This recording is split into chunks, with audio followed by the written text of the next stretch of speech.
This program contains scenes that have been dramatized with special attention given to historical accuracy. Every hustler, gambler, and card shop dreams of breaking Vegas. But only a fearless few come up with a real method for doing it. Ed Thorp is the father of card counting. He developed the entire concept. An MIT math professor. I was convinced that I could find a system for beating this game. And a street-smart hustler. If he could find a way to get the best of the casino, he would certainly do it. An unlikely team. The brains and the bankroll. There never will be anyone who makes a contribution to Blackjack as Ed Thorp did. The true story of Ed Thorp and Manny Kimmel. The odd couple who go looking for the jackpot, find each other, and change gambling forever.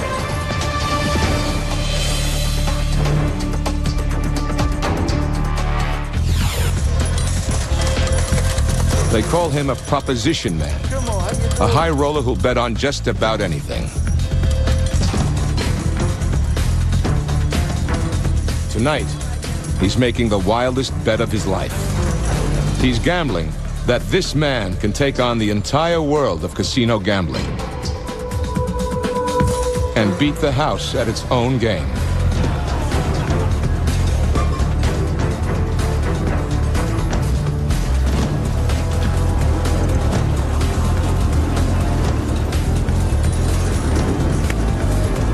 Good luck. The game is Blackjack, and everyone in this room knows the odds favor the house.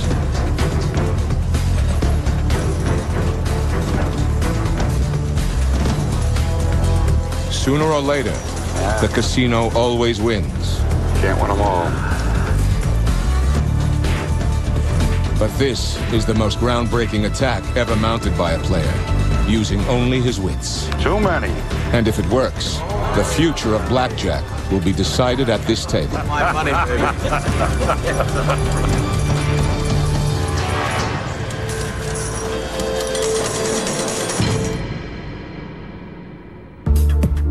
The year is 1959. Ed Thorp is an ambitious young PhD in math, headed for a top teaching job at MIT. Thorp's idea of a fun time is staying up late, crunching numbers. He calculates the odds on everything, everyday things. He's very involved with statistics of every kind.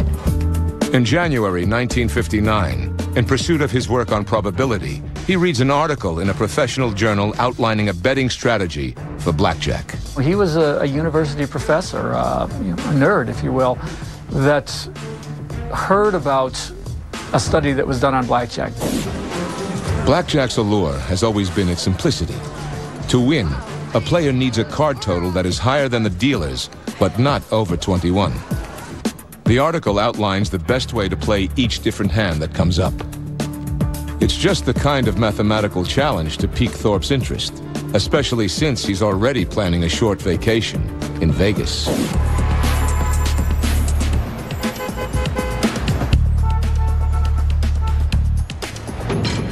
I was intrigued by this problem of blackjack because mathematicians had spent roughly 300 years studying and analyzing gambling games, and no one had ever found a way to beat any of the major gambling games. So I said, well, it'd be entertaining while I'm there to risk the massive sum of $10, which is about all I could afford to put up. Hello, sir. How you doing? Good, thank you. Are you playing tonight, sir? Oh, yes. Yes. I'd copied the rules onto a tiny card that I held in my palm. What's that you have there? Rules. I'm new at this. Well, good luck to you. I hope they work for you. Thank you. On the card are the rules as laid out by the article, a basic strategy for playing blackjack.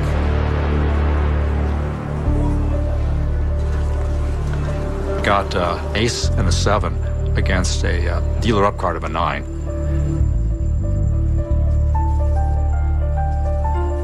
I was playing a little slowly at first because I wasn't used to the whole thing. And people were sort of laughing. They'd seen another fool with a system arrive, and it was only a matter of time before he would be disposed of. And the little card said, hit. And everybody else said, fool. the mathematics contradicted intuition.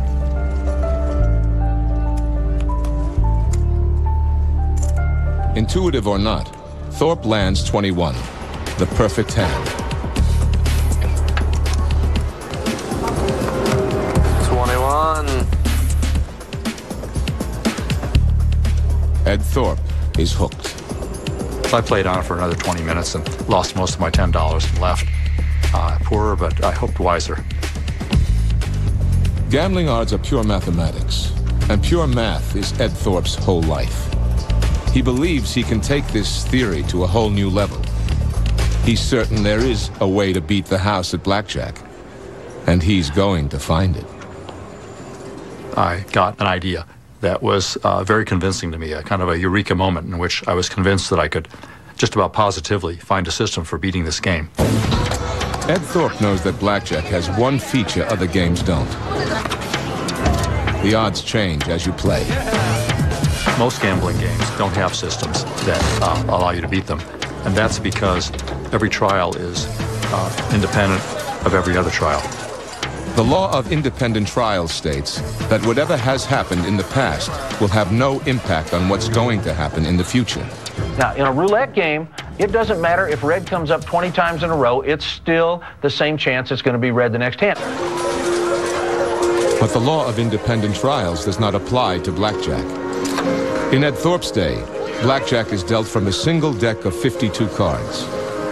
With every hand dealt and discarded, the proportion of the cards remaining in the deck changes. If you remove certain cards from the pack, it changes the odds, either greater in favor of the player or greater in favor of the house.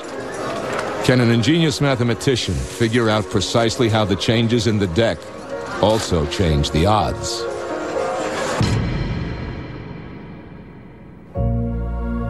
The Massachusetts Institute of Technology is one of the most prestigious scientific institutions in the country, and Thorp quickly becomes one of its rising stars. By day, he teaches probability and functional algebra to freshmen. But by night, he's working on Blackjack. I'd stay up for hours until 2 or 3 in the morning, punching out calculations on a desk calculator. What Thorp wants to do is create a comprehensive Blackjack strategy. To do that, he has to find a way to actually calculate all the shifting odds that can occur in Blackjack as the hands play out. And after a few weeks, it dawned on me that I wasn't getting very far on this problem. That's because there are 34 million different ways that a single deck might be dealt out. In any deck, 34 million different sets of odds to be calculated. The result was that if I did a calculation a second and never slept or ate, it would take me 10,000 years. At that point, I decided to do something different, which was learn how to program a high-speed computer. By 1960, computer science has reached a point where a machine that takes up the space of an entire room can achieve high-speed calculations. Invented in 1954, the IBM 704 is the head of the pack, the fastest computer in the world, though it has less computing power than an average laptop has today. It uses a new operational language called Fortran, which revolutionizes computing by making programming more accessible. But MIT's professors and students keep the 704 busy. The only time Thorp can use it for his Blackjack research is late at night. He would go there almost every night. He taught himself how to use these computers because he hadn't seen one before. Thorp's program condenses the 10,000 years of calculations into 4 months, dealing out the 34 million virtual hands of Blackjack and calculating the odds for the player. I was asked by some of the people on the staff what it was I was doing. So I told them that I was analyzing a complex probability problem that I thought would have a surprising outcome. Finally, after nearly a year of work, Ed Thorp has his answer. He has found the secret to Blackjack. 1960, I had all the results. It showed that there were drastic shifts depending on which cards were out. What Thorp did early is he identified which of those cards were very, very strong for the house and which were very strong for the player. Basically speaking, when small cards were taken out of the deck, that the edge shifted in favor of the player. And when large cards were taken out of the deck, the edge shifted in favor of the casino. No matter what cards the dealer puts on the felt, no matter how far into the deck the hands have been played, Thorp has calculated the most advantageous way to play the next hand that comes up. You could literally turn the tables on casinos by using your head. Thorp writes up his findings for an article in the December 1960 issue of the Notices of the American Mathematical Society. Just a few days later, he gets a call. Well, it's not really a method. It's more like a theory. A reporter at the Boston Globe was looking through the Notices of the American Math Society. Well, genius may be a little strong. He came across this abstract, and his ears perked up, and he called and wanted to do a story on it. Do it in my head. Where else would I do it? Yes, I think I can assure you that this theory, if applied diligently and correctly, will increase the player's edge by a meaningful percentage. Of course, he'll have to play a fair amount to make it pay. The next morning, Thorp is in for a shock. Hello? Ed, there's someone on the line who wants to speak to Professor Blackjack. A single call that'll change Ed Thorp's life, and with it, the history of blackjack. The casino world will never be the same, and neither will Ed Thorp. You are watching Breaking Vegas on the History Channel.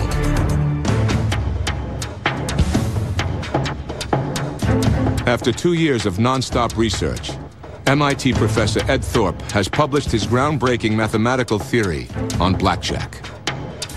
Thorp's hypothesis proposes that a player who carefully tracks each card as it is dealt can substantially improve his odds against the house. Well, what Ed did was show people that blackjack wasn't just a group of random events, that it wasn't all luck, that you didn't just sit there and have Dame Fortune smile on you and walk out a winner sometimes. The news spreads fast. The quiet, quirky college professor has no idea what he has unleashed. Without having tested his theory once in a real casino, Thorp becomes an instant media celebrity. First, a young reporter named Tom Wolfe wrote a story that ran nationwide AP about all this. That brought something like 20,000 letters to the MIT math department in the next 6 weeks. People offering to be my bodyguard for free and telling me how they could put a bullet through somebody's forehead at 50 yards. My phone started ringing. It never stopped ringing. People wanting to back him, people wanting to have him teach them to play. Lots of people pleading that if I would tell them the secret, they'd plan to win only $50,000 to support their ailing grandmother, and then they would stop. And it went on like this. We eventually had to have our phone unlisted because the calls would come in at any time of the day or night.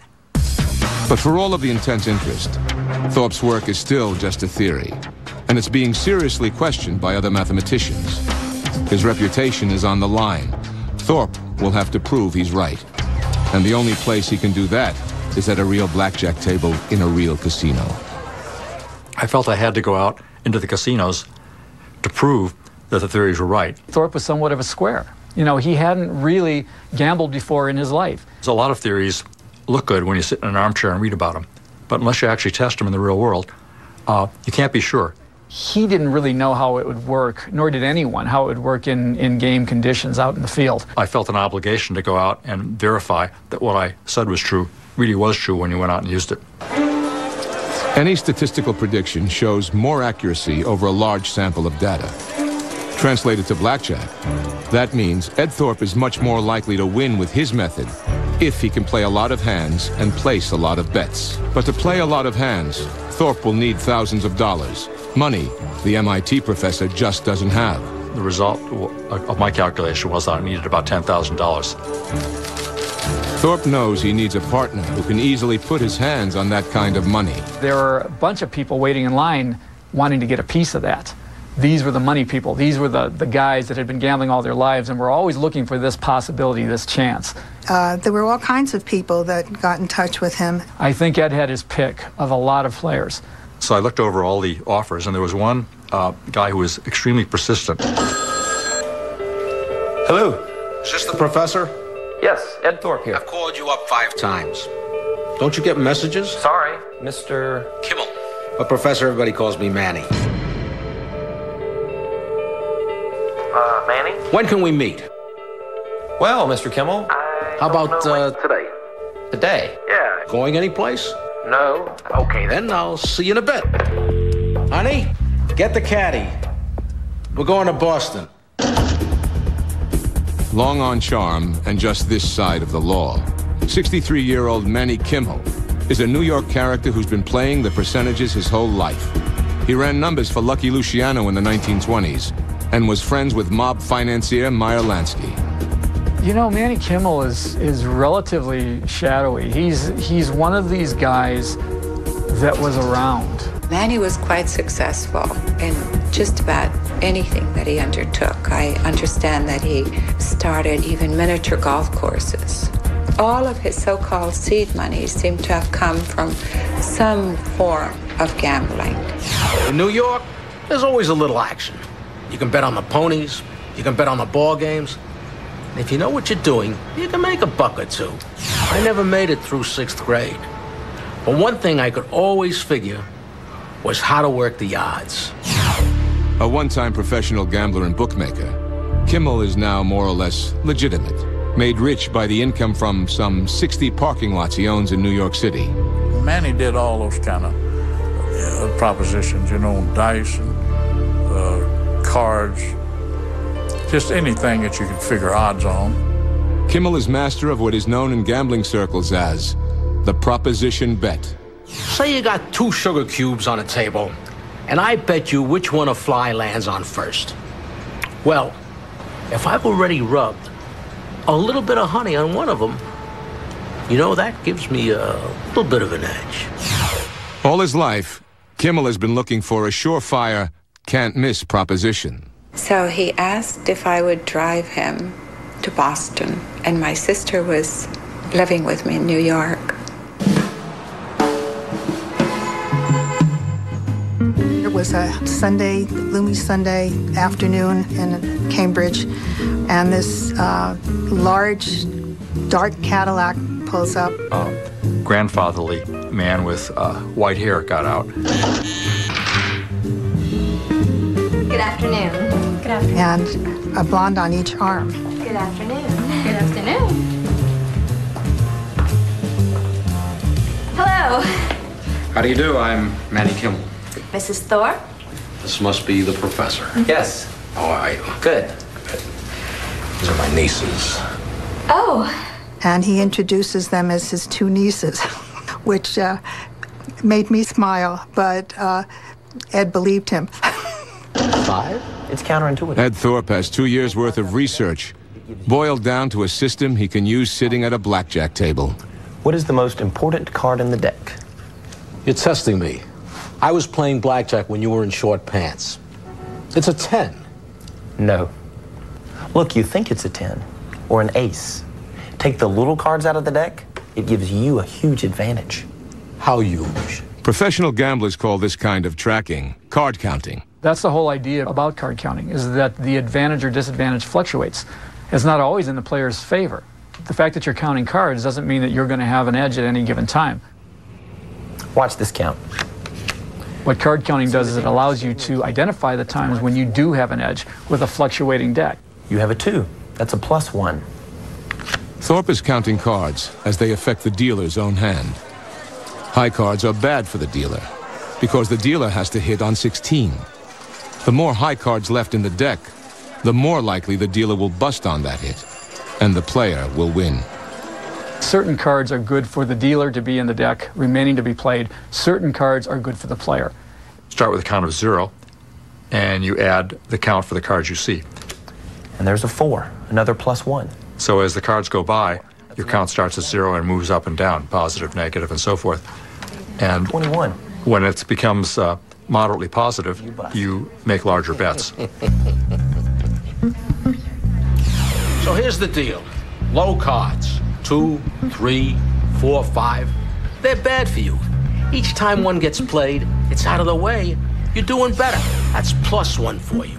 High cards, face cards, and aces are good. You want them in the deck. Every time a high card gets played, that's a -1.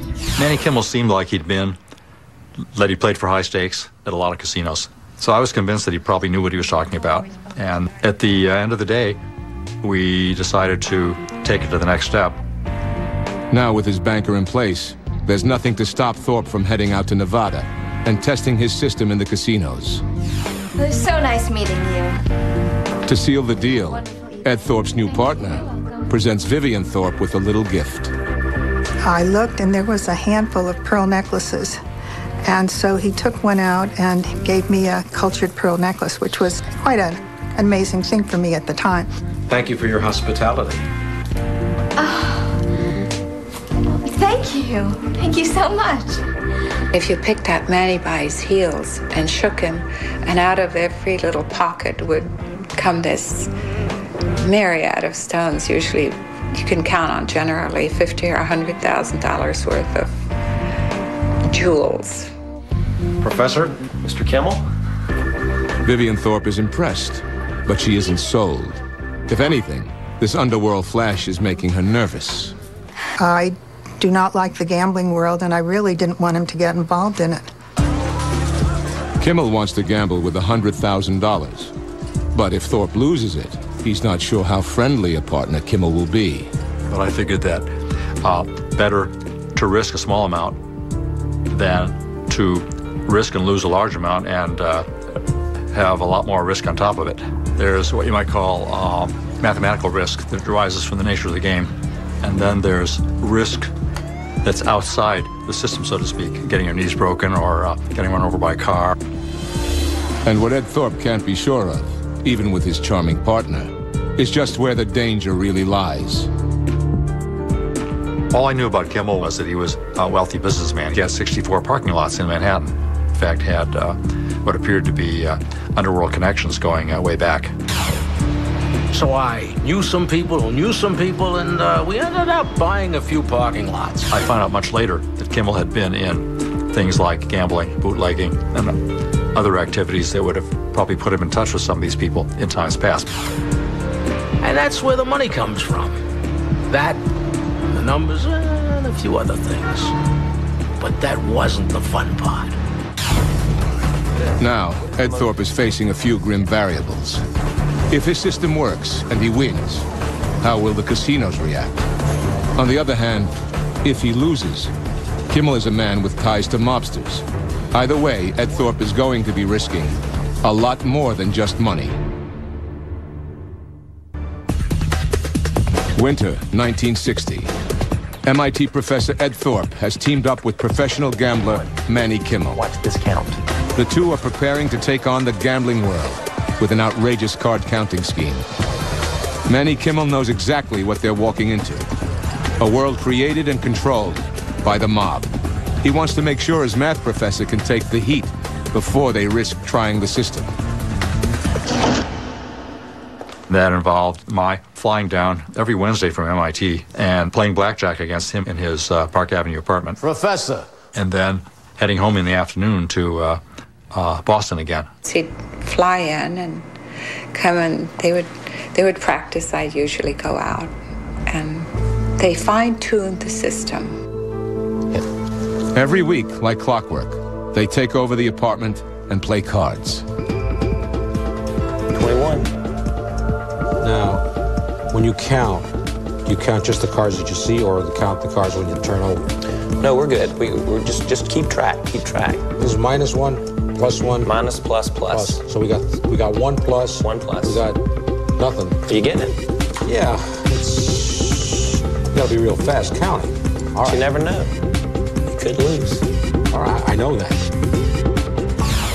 You gotta understand, this wasn't some schlemiel off the street. This was an MIT professor, a doctor. This was like finding a new Einstein, a Babe Ruth. While Ed Thorp teaches Manny Kimmel the system, I'll stand. Kimmel also teaches Thorp about what to expect in the casinos. Dealer busts. You win. Okay? Sure. No! I just shorted you. The mechanic's gonna eat you for lunch, Professor. I found him not an easy person to deal with because he was extremely emotional. Okay, here we go. Let's see. Showing 2, negative. And he also didn't understand the math of what I was doing. 18. We'll stay on this. All right, let's see what you got. 18, you lose. One of the things that Manny Kimmel believed in was the incentive system. And so he'd give me a $100 bill after every session and a salami to keep me in good health. So I'd fly back on the plane with my rather fragrant salami. My wife was amused by the salami, and we enjoyed it. After 6 long weeks of training, Thorp gets a phone call from New York. Pack up. We're going to the desert, Reno. There'll be a ticket waiting for you at Logan. We'll meet at Idlewild. Kimmel has decided to avoid Vegas. He doesn't want to expose his young protege to the center of the gambling universe. So they're going to Reno, the original gambling mecca. Reno was originally the major city in Nevada. It really was the center of the state for a long time. And gambling there was just another thing that they had. It wasn't really the central part of the city. Reno first hit its stride in the 1860s, thanks to the rich silver mines of the Sierra Nevada. Here, the old-fashioned saloons were packed with gunslingers and card sharks. In the years after World War II, saloons turned into casinos. Originally, the state of Nevada just tolerated gambling as something that might bring in a few more tourists. Reno became popular as a destination for hustlers looking to launder money and couples looking for a quick wedding or an even quicker divorce. Gambling eventually became the lifeblood of the city. By the early 50s, they became reliant on it, and it really became the economic engine of the entire state.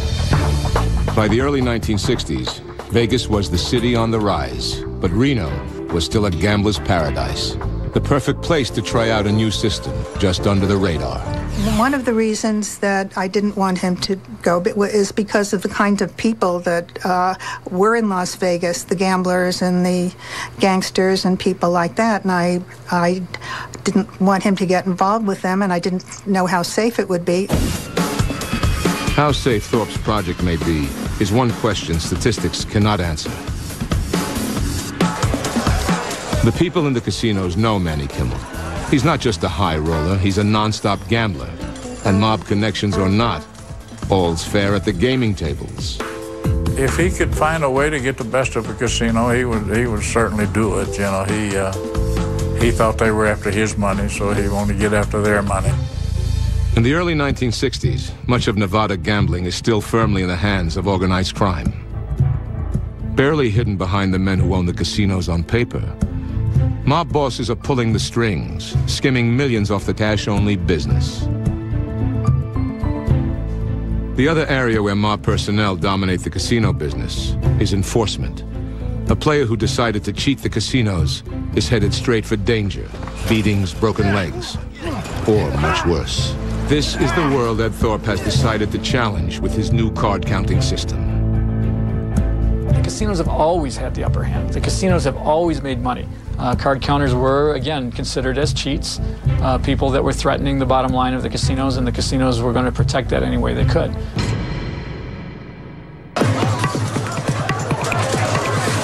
Kimmel, how you doing? I'm fine. How are you tonight? Harry. I remember you. How you doing? Good. Good for you. Good to see you. Thorp's blackjack system seems foolproof. At least it did when he was playing against Manny Kimmel in Kimmel's living room. But will it work in the real world? It isn't just Thorp's reputation at stake anymore. So all he brought was this little overnight bag. I'm thinking, Professor, you don't even have an extra suit. You gotta look sharp. After many weeks of preparation, Manny Kimmel knows that Thorp is the real thing, even if he doesn't look like it right now. But having statistics on your side may not be enough to outsmart the mob-run casinos of Nevada. Good luck.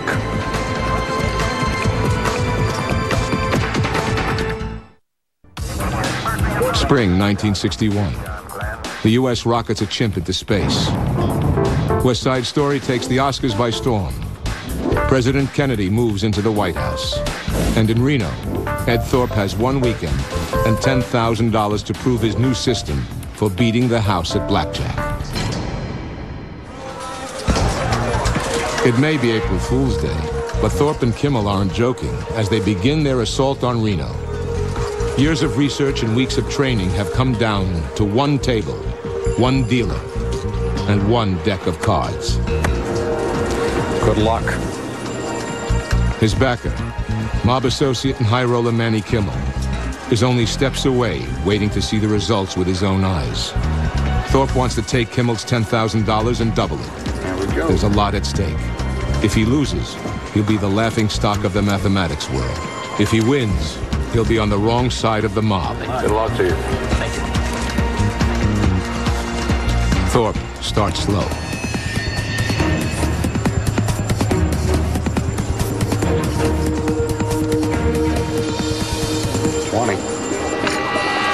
Even so, he runs into trouble.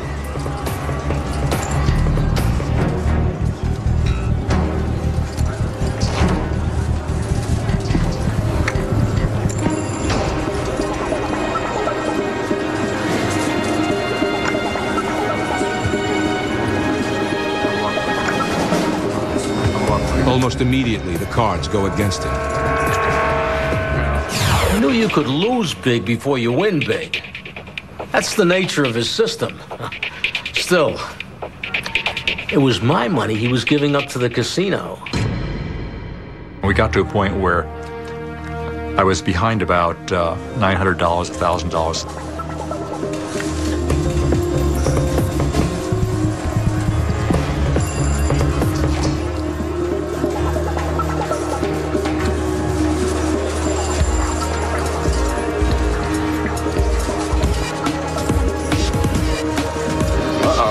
Everybody wins. Now, playing his advantage, Thorp turns the momentum around. Blackjack. Oh,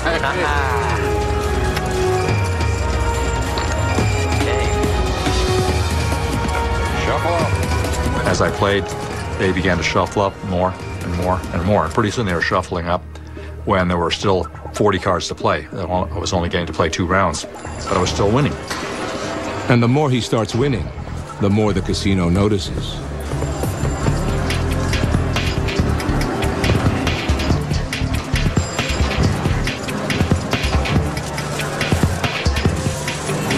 Bus, too many.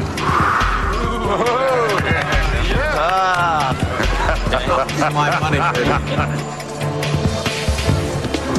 Looks like this might be your lucky day.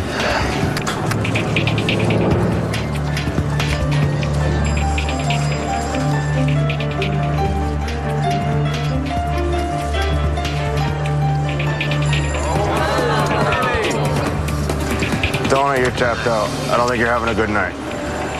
Okay. Good luck to you, folks. Cheers to you, Tony. Thank you, Tony. And they kept changing dealers and shuffling. There was general panic in this casino.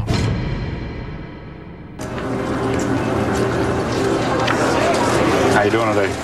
Pretty good, and you? Good, thank you.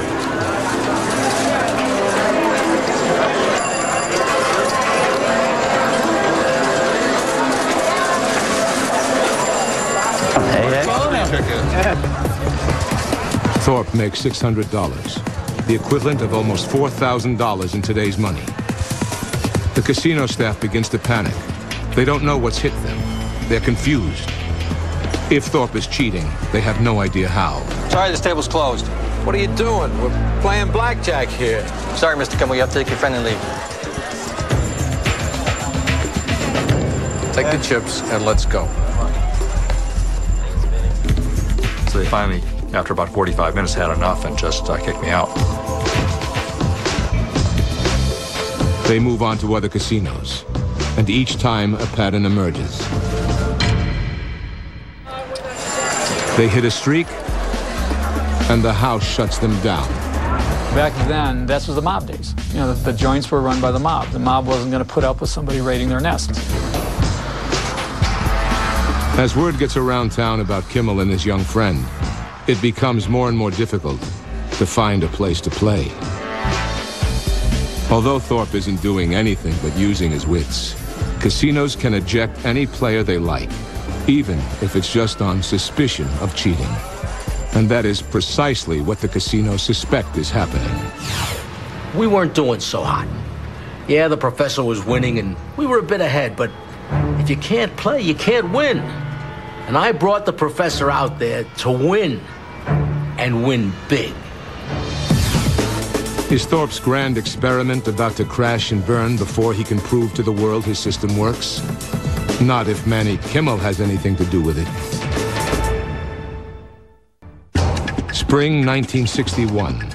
Already kicked out of several casinos in Reno, Nevada, Manny Kimmel and Ed Thorp, the hustler and the professor, are on their way to Tahoe.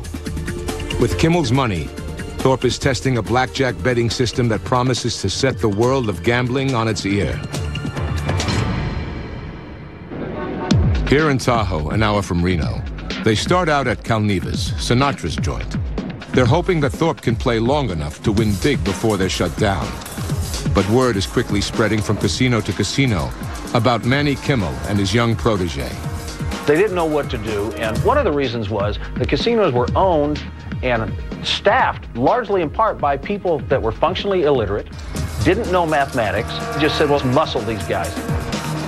Casino pit bosses prowl the floor, always on the lookout for players who are winning too much money, always suspicious they might be cheating. They would take you in the back room, they'd thump you around a little bit, they threatened to burn people with cigarettes. And looming in the background is an even greater threat. The mob-connected casino owners who won't put up with a player who is consistently winning, especially when they don't understand how he's doing it. Neither hits, 12 hits, boss. It's now or never. Thorp moves up to $100 chips. His mental calculations clearly indicating he has the advantage. As I played, they began to shuffle up more and more and more. Shuffle all you want, chump. It don't matter to my boy here. Thorp continues to bet up, taking maximum advantage of the favorable cards he knows are still in the deck. He increases the wager to the maximum allowable bet, $500. Soft 17, dealer hits, 12. It's again, boss.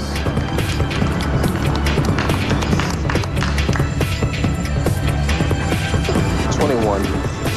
The casino boss knows something strange is going on. I'm sorry, folks. Table's closed. Suspicious of anyone on a streak like this, they shut down the table and bar Thorp from playing. Thorp and Kimmel are unperturbed and move on to the next casino.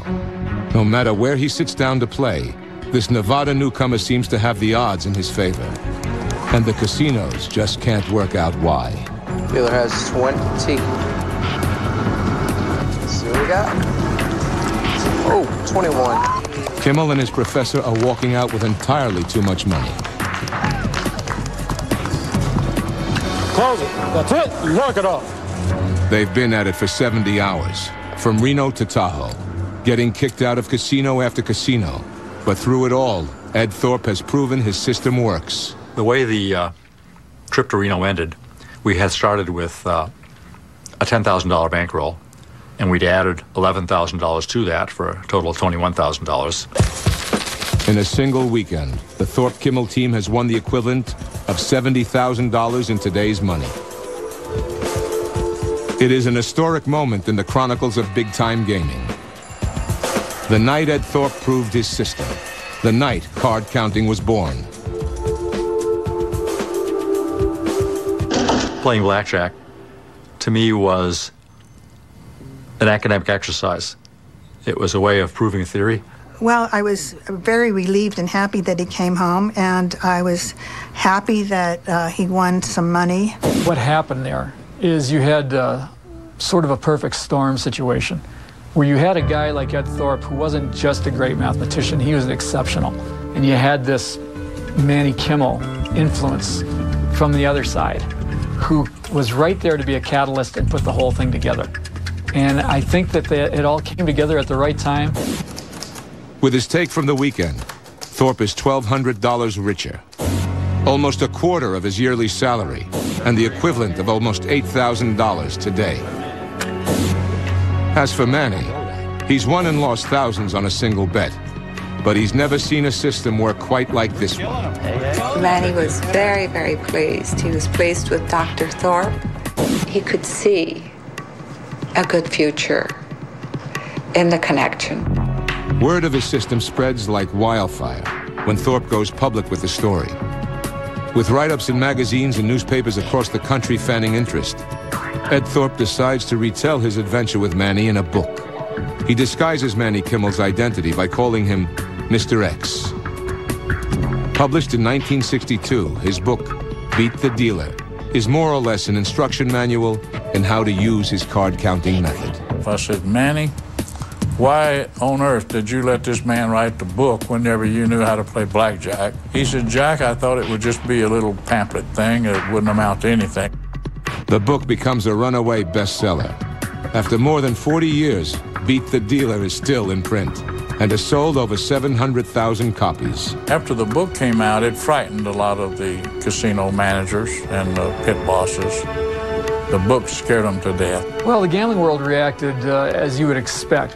This led to a crisis meeting in Las Vegas of the Nevada Resort Hotel Association. There were discussions of how to deal with this, all the way from knee breaking and other methods of that sort to shuffling up and changing the rules. Despite the casino's fears, Thorp's book turns out to be the best thing that could ever have happened to the game.